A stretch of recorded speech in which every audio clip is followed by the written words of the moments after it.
The law does not lead the society. Society leads the law. Many Europeans are just really taken aback when they find out you do what to infants in hospitals in the United States? Most of the time they don't actually have a reason. When I say, so why did you do it? And they say, I don't know.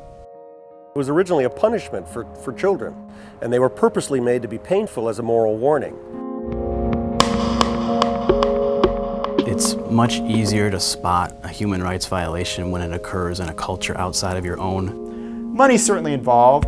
Doctors get paid for it. If doctors didn't get paid for it, it would happen a lot less, that's for sure. Medicine is, of course, a business, and they need to charge, and of course you make money off procedures, you don't make money off turning people away from them. Most physicians will deny this. Sometimes it seems that every boy is born with a coupon for $300 on the end of his penis, and all a doctor has to do is cut it off to collect. That's a pretty amount of money at the end of the year. Well, the surprising thing is that for most of the world, at least the Western world, circumcision is America's dirty little secret. Ask a doctor what he or she knows about the foreskin, you generally get a blank stare back. Doctors go to medical school and the textbooks show circumcised penises. They don't see an intact penis.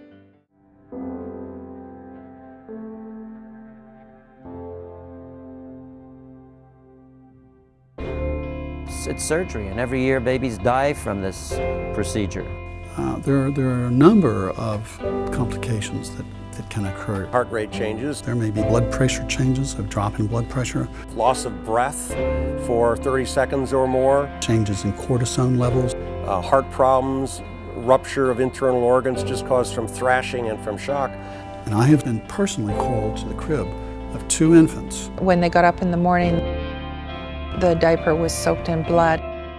There is no dotted line instructing a doctor where to cut.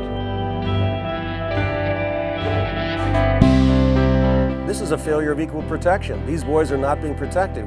The 14th Amendment to the U.S. Constitution, which basically states that no one can be denied equal protection of the laws.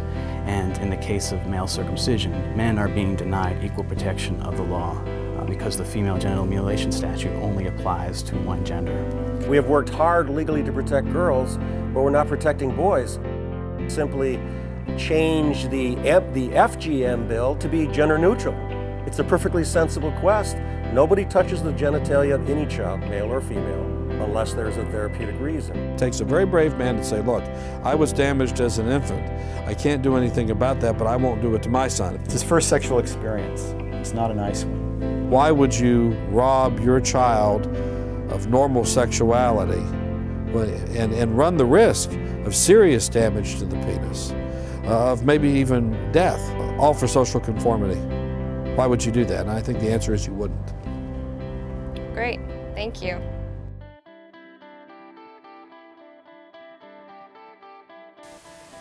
I can still remember vividly the first time I thought about circumcision. I remember telling friends in London. It was just sort of an afterthought, something I mentioned because I thought everywhere in the Western world practiced this. So I remember saying, parroting that line, it's cleaner, healthier, and for the first time sort of heard myself saying it and saw the reaction on their faces, and they practically laughed me out of the pub. And that was when I sort of thought, oh, yeah, I guess that does sound pretty crazy. Why do we do this? How did I end up thinking that? Should I continue to think that? And that was sort of the impetus for my looking into it. And it wasn't right from there that I thought the next day, let's make a documentary about this. But I did start exploring it more, learned about the history, which is very violent history, learned about the financial incentives in the medical community, and learned about the men who are actually restoring and encouraging other men to restore, and really saw a pretty awesome arc emerge and really seized on that and knew that I had to put that in film. When I first began shooting on this, there weren't any crowdfunding platforms. It's been a complete renewal for the project to have the opportunity to invite other people who are sympathetic to take a look and help advance this at a faster rate. My name is Karen. Hi, I'm Patricia Robinette. My name is Jillian Longley. My name is Greg Hartley.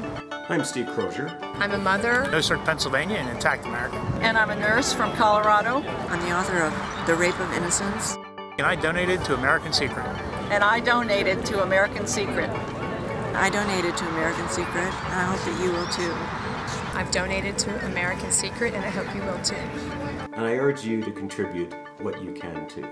I'm Anna, and I gave because I think girls and boys should both be protected. And I hope you give too. Protect My Brother helps support American Secret.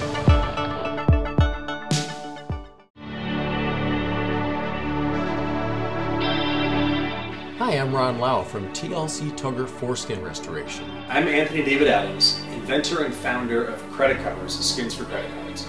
We're supporting the American Secret crowdfunding campaign by donating rewards for the project backers.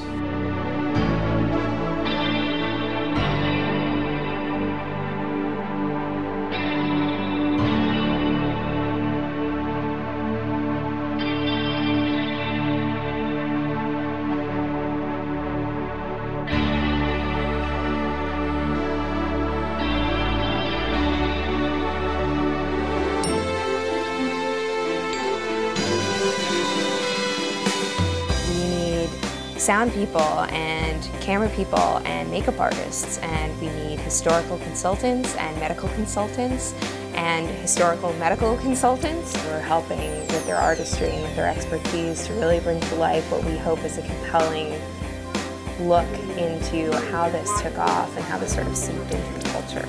I can do the top one. Okay.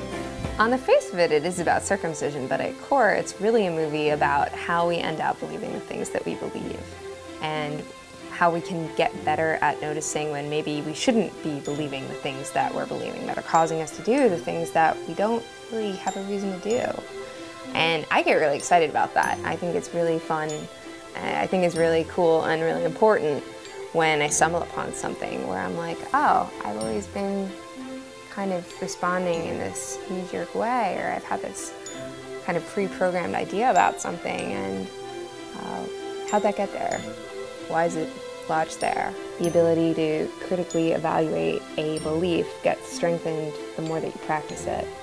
And we're hoping that with this film, it's just another opportunity for a majority of Americans to have a chance to sort of look at something that's an entrenched norm and go, notice that there's something possibly off there and give themselves a chance to rethink. And then doing that single time, maybe they'll catch another moment in parenting or another place in their lives where they just say, wait, why am I doing this? Why have I always thought this? Is there a basis for this? And should I continue to think it? Should I continue to do it?